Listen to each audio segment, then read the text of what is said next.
So Time Magazine just put out a big piece about the groups that were working in tandem behind the scenes to try to make sure that people could vote by mail and that the media was educated and that Trump would not be in a position to essentially steal the election if things got shady and if things got close. What was interesting about it, let's go ahead and throw that tear sheet up on the screen, the secret history of the shadow campaign that saved the 2020 election. And what the article is very interesting. It goes into some of the behind-the-scenes alliances between labor unions and the Chamber of Commerce and wealthy donors and progressive activist groups and Black Lives Matter to try to make sure a few things. I mean, the heart of their efforts were like making sure people could vote by mail, being in touch with the social media companies and trying to push them to get disinformation off their platforms, things like trying to push the media like, hey, the results could take a while and make sure you're interpreting them in the correct way. Some of these things you may like and some of them you might not like. None of it was particularly nefarious, and it certainly wasn't illegal under current campaign finance rules. But the way that the story was written was this very sensationalized writing, which I understand, trying to make people find it exciting to read the story about how they got vote by mail to work well.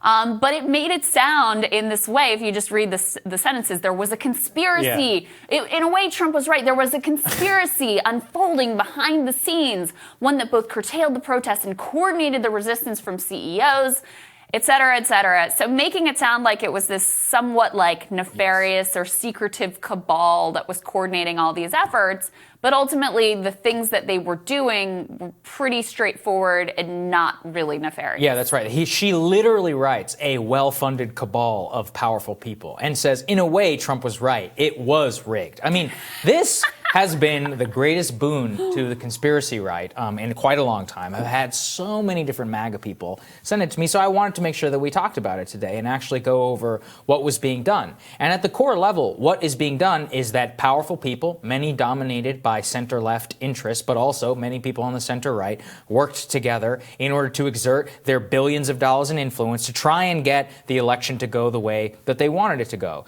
through perfectly legal means. Right. And I'm not saying this is a good thing. And if you want to change some campaign finance laws and restrictions on what these people are allowed to do and not, and take away some of their power and tax them where they need to be taxed, I am right there with you. But part of the problem that I see is that people are using this as evidence to try and say, see, the election was rigged. And I'm like, well, the election was rigged in the way the economy is rigged. Yeah, the economy is rigged. But I mean, is it? How exactly is it? It's through legal means and varieties of structure. It's actually quite bipartisan, and all of this. Yeah. And they just have seized on this in a way that I think that Molly Ball, the writer of this article, has no idea what she has done in sort of damaged her cause by sensationalizing the details and writing it in such a way as if this well-funded cabal who are doing these things. Yes, that's true. Powerful interests worked overwhelmingly on behalf of a lot of these Democratic organizations, like you said, working with the media and more. But that was true from the very beginning. It's been true for, decades. And so it's just one of these things where, unfortunately, it was written in such a way that it's been a huge boon to much of the conspiracy right. And when you break it down, what they're upset about is the amount of power that these institutions have and exert on our democratic process, which I think we have a variety of reforms that we might be able to interest you in. But lo and behold, many people not actually interested in doing any of those reforms. Look, Democrats actually have a pretty important piece of legislation called H.R. 1 that has a basket of reforms that would target some of the things that, people on the right seem to have concerns about. Concerns I share about the influence of, small groups and, of course, the vast influence of money.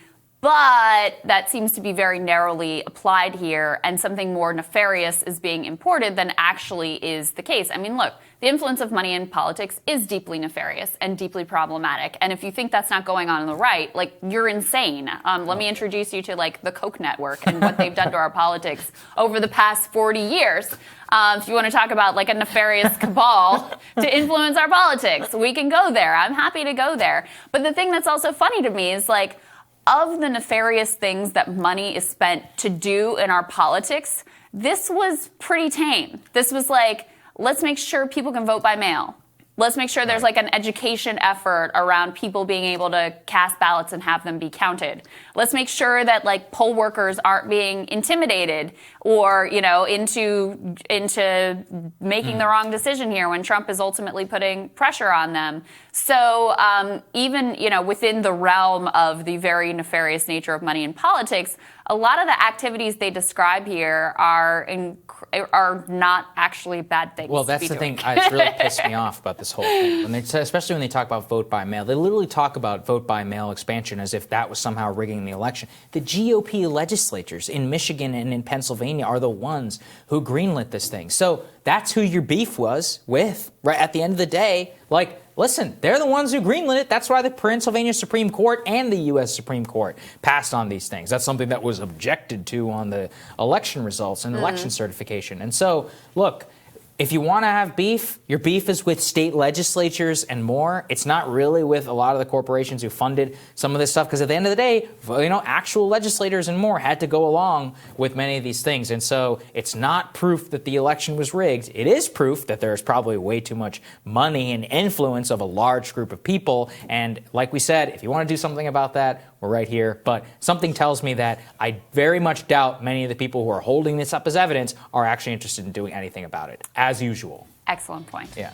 Tomorrow in Rising, Jennifer Holdsworth Karp and Rachel Bovard are going to be here for Team Rising. And friend of the show, DC Bureau Chief at The Intercept, Ryan Grimm, staff writer at The Atlantic, Derek Thompson. He's going to join us as well. Remember to hit the subscribe button so you don't miss any of our videos. Don't forget to like and share as well. And we will see you all tomorrow. Have a good one, guys.